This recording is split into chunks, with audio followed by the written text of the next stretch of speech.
அவங்களுக்கு வந்துட்டு இப்போ கேஸ் விசாரணையில இருக்கும்போது நான் எதுவும் பதில் சொல்ல முடியாது. விசாரணையில இருக்கு. கண்டிப்பா அவருக்கு தேவைப்படுற ஆதரவு உண்மை இருந்தா நாங்க வந்து கண்டிப்பா அவருக்கு ஆதரவா நிற்போம். அவர் மேலே கஞ்சா வழக்குன்றாங்க. தமிழகம் முழுவதும் கஞ்சா அதிகரித்திருக்குங்களா?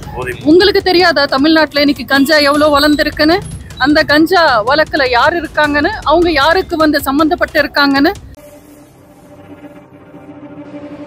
சவுக்கு சங்கர் கஞ்சா வழக்கில் கைது பண்ணிருக்கேன். அதே போல் அவர் நான் அந்த கோவை சிறையில் தான் இறந்துருவேன் அப்படின்னு சொல்லிட்டு வாய்ஸ் மெசேஜ் தான் போலீஸ் அரெஸ்ட் பண்ணி போகும்போது கேஸ் நடந்துகிட்டு இருக்கு, விசாரணையில இருக்காங்க.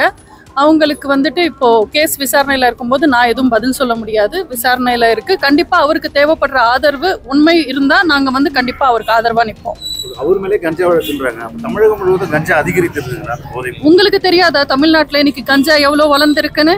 அந்த கஞ்சா வழக்குல யார் இருக்காங்கன்னு, அவங்க யாருக்கு வந்து சம்பந்தப்பட்டு இருக்காங்கன்னு. அப்போ நேர்மையா உண்மையா இந்த அரசாங்கம் விசாரணைக்கணும்னா ஃபர்ஸ்ட் வந்து யாரை விசாரிக்கணும்? அந்த சையத் பாஷா அந்த கஞ்சா கேஸ்ல உள்ள போனவர் யாருக்கு நெருக்கமா இருந்தாரு?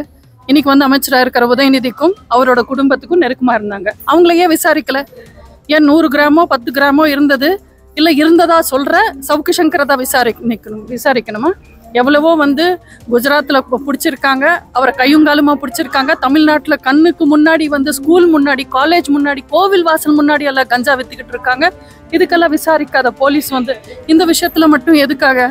அவர் நியூஸ் சேனல்ல பேட்டி கொடுக்குறாரு, எங்களுக்கு ஆதரவா பேசிக்கிட்டு இருக்காரு. அதனால இன்னும் கடுமையா நடவடிக்கை எடுக்கிறாங்க. பார்ப்போம். உண்மைன்றது உலகத்துக்கு கண்டிப்பா தெரியும். தப்பு செஞ்சவங்க யாரா இருந்தாலும் தண்டனை கிடைக்கும். சாதி ரீதியா சினிமா துறையிலேயே அரங்கேற்றி வருது. இந்த ரஞ்சித் ஒரு குழுவாகவும் அதே போல பல்வேறு குழுவா பிரிச்சுட்டாங்க. நேற்று கூட ஒரு சினிமா திரைப்படம் வெளியிட்டு எனக்கு வந்து ஜாதி பத்தியும் மதம் பத்தியும் பேசுறதுக்கு பெருசா விருப்பம் இல்லை. ஏன்னா நான் புரட்சி தலைவர் அம்மா வழியில வந்தவர். சினிமா வந்துட்டு எந்த ரீதியிலையும் சுதந்திரமா செயல்படாது. திமுக ஆட்சி காலத்துல நீங்க பாத்தீங்கன்னா, அதிமுக ஆட்சி காலத்துல யார் படம் ரிலீஸ் ஆகுது, யாருக்கு தியேட்டர் வேணும்ன்றது அரசாங்கம் தலையிடாது. ஆனா இன்னைக்கு யார் படம் எடுத்தாலும் ரெட் ஜெயிண்ட் மூவிஸ்க்கு தான் வைக்கணும், இல்ல சன் மூவிஸ்க்கு வைக்கணும். இதுதான் நிலவரம். இது உண்மை. இப்போ மட்டும் இல்ல, திமுக எப்போ ஆட்சிக்கு வந்தாலும் சினிமா சுதந்திரமா இயங்காது. செய்திகளை உடனுக்குடன் தெரிஞ்சிக்க யூடியூப் சேனலை சப்ஸ்கிரைப் பண்ணுங்க. மறக்காம Facebook, Instagram, Twitter போன்ற சோஷியல் மீடியா பக்கங்களை லைக் செஞ்சு ஃபாலோ பண்ணுங்க.